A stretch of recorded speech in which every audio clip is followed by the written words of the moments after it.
Well, today we were told that Rand Paul was going to filibuster the appointment of David Barron. Why? Because David Barron, who's up for appointment to one court below the Supreme Court, a lifetime appointment, was one of the people who wrote memos that pretended to justify the assassination of Americans abroad using drones.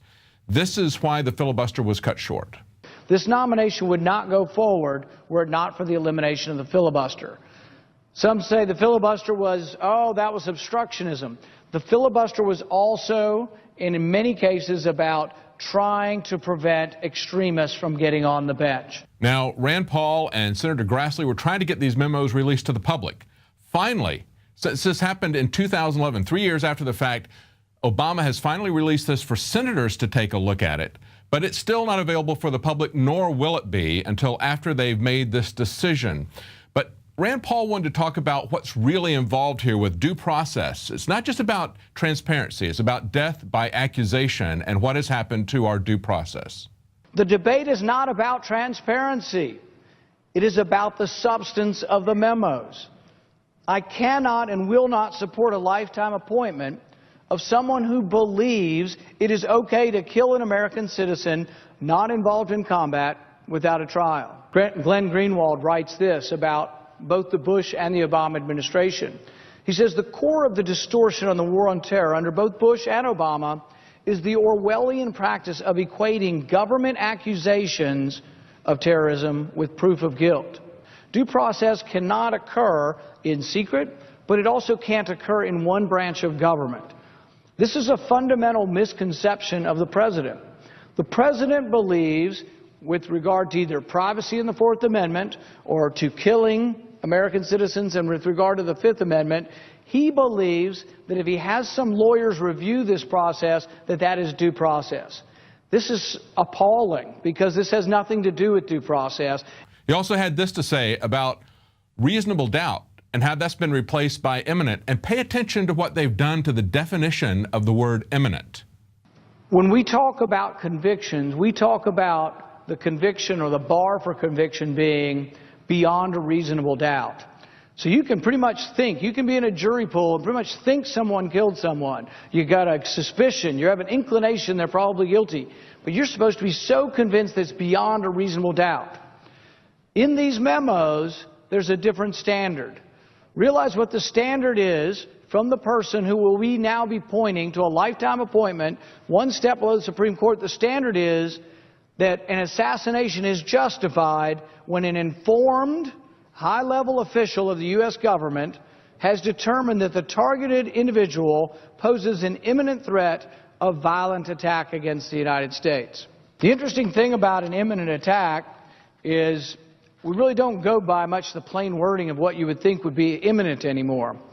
The memo expressly states that it is inventing, this I believe is also from Glenn Greenwald, the memo expressly states that it is inventing a broader concept of imminence that is typically not used. Specifically, the president's assassination power does not require that the U.S. have clear evidence that a specific attack will take place in the immediate future. So you wonder about a definite of imminence that no longer includes the word immediate. Rand Paul directly addressed his Democrat colleagues and tried to get beyond partisanship, pointing out that they wouldn't vote for this guy if he was a Bush appointee. The definition of terrorism, since on some occasions we've been accused of terrorism by the other side, can be somewhat loose. The Bureau of Justice put out a memo describing some of the characteristics of people who might be terrorists, which might alarm you if you're traveling overseas. People are missing fingers. People have stains on their clothing. People have changed the color of their hair. People have multiple weapons in their house. People have more than 7 days' worth of food in their house. These are people you should be suspicious of, according to the government. These are people who might be terrorists, and these are people you should talk to and inform the government about these people. If these are the definitions of someone who might be a terrorist, wouldn't we kind of want to have a lawyer before the accusation becomes a conviction? Now I want you to listen to what he has to say about who a terrorist is. And wonder if this applies to you, because you know what? It's not Alaki who's on trial. He's long dead. It's your constitutional, God-given rights that are on trial here. And it's the only person who's rising in an adversarial position here is Rand Paul. But the American people who are really on trial here. The American people are not even showing up for their own trial out of apathy. We'll close with what Rand Paul had to say about terrorism. You're voting for someone who has made this the historic precedent for how we will kill Americans overseas. In secret, by one branch of the administration, without representation, based upon an accusation. That I would oppose this nomination were it coming from a Republican president. But what I would ask my Democrat colleagues is to look deep within their soul, to look deep within their psyche and say, how would I vote if this were a Bush nominee? If this were a Bush nominee that had written legal opinions justifying torture in 2007, 2006, 2005, how would I have voted? I think 90% would have voted against and would vote now against a Bush nominee. This has become partisan, and this body has become too partisan. There was a time when there were great believers in the Constitution in this body, and we have degenerated into a body of partisanship.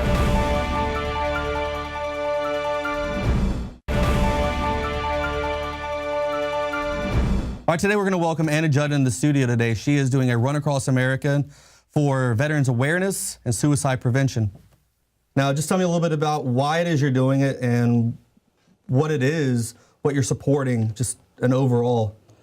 Basically, I'm running from California to New York. It's about 3,200 miles. I'm doing 30 to 40 miles a day, and I'm doing it to raise awareness about a lot of the challenges that veterans are facing in the country, and especially to raise awareness about the veteran suicide rate, which I think is upwards of 22 a day now.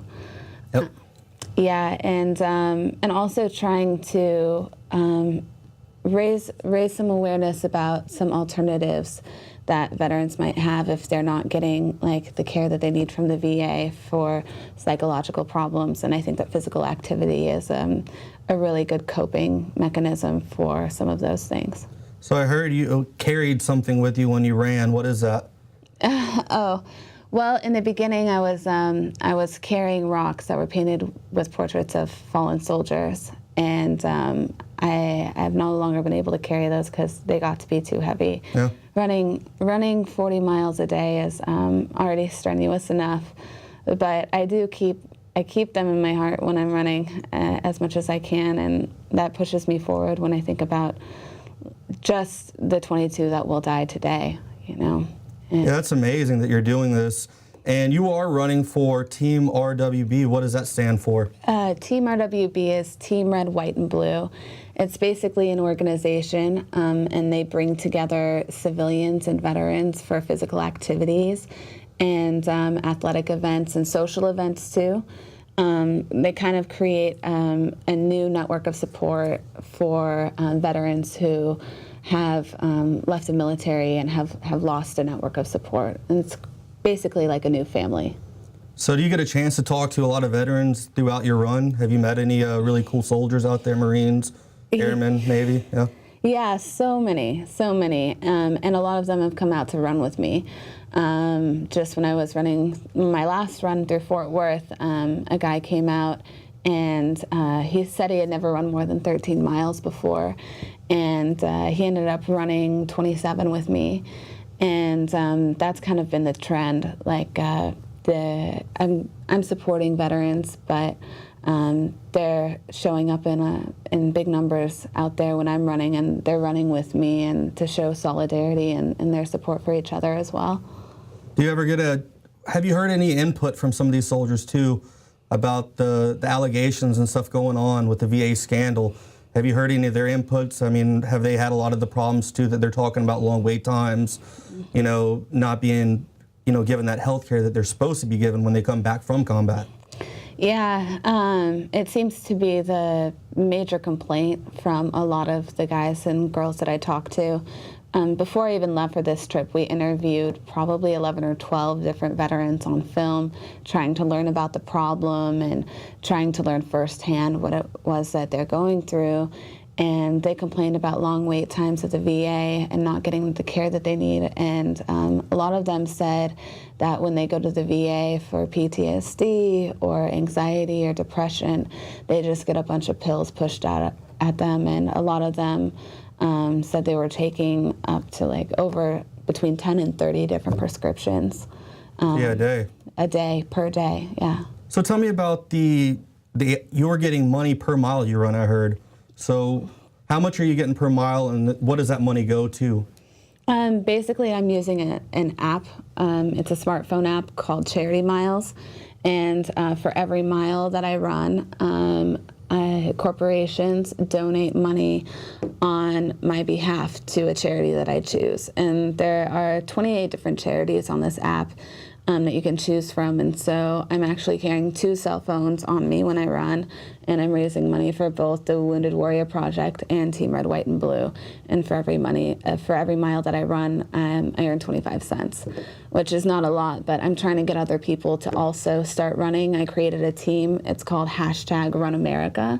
And basically, people sign up on my team, and we can just see collectively what kind of difference that we can make when everybody is running together.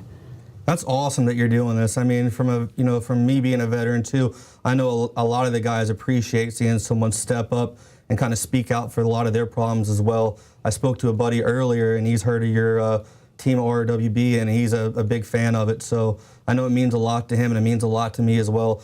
I heard a funny little tidbit of information though, that you said you have some information on fluoride, and here at INFOWARS, it's something that we kind of like to talk about. So go ahead and tell the audience what it was you were telling me.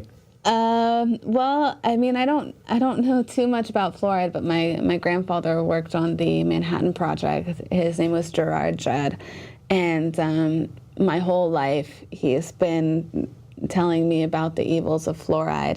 He wrote a book called Good Teeth, Birth to Death, and he talked about how fluoride was really, really bad for you, and even, I don't know if I should say it or not, but he was just saying basically that the reason why it's put in the water and why it's put in toothpaste is because there's nowhere else to put it. Yeah, that's crazy. I mean, just to hear that from that perspective. Well, before we go, what programs and things like that do you want to plug before you leave? Make sure you tell the audience where they can go to follow you, where they can find you, how they can donate again, so we can get that information out. Yeah, if you want to follow the journey, just go to AnnaRunsAmerica.com. Get connected on social media. We're doing a lot of writing and art, and a lot of information is being put out through social media right now, and you can get connected. And especially if you live along our route, we're running through the South and then up the coast through South Carolina, North Carolina, all the way up to New York. And we're asking people to come out and join me on my run, or walk, or just come out and say hi. And I think it's a really good way for us to show solidarity and to make a statement that we care about the state of this country, and that we care about those who served our country, and that we're willing to take some kind of positive action to start fixing these problems. And we have to come together as a community to do that. Well, I appreciate you coming out here. I'd like to commend you on your efforts. Well, thank you. It means a lot to all the veterans across the country, so thank you for taking the time, Anna. Thank you. Thank you so much for having me. We need more people like her to stand up for veteran awareness and suicide prevention. I'd like to thank Anna Judd for being on the show. It was some really good information that she put out, and what she's doing is amazing for our veterans. Thanks for watching the show, and tune in 7 p.m. Central weeknights at prisonplanet.tv. Thank you for tuning into the show.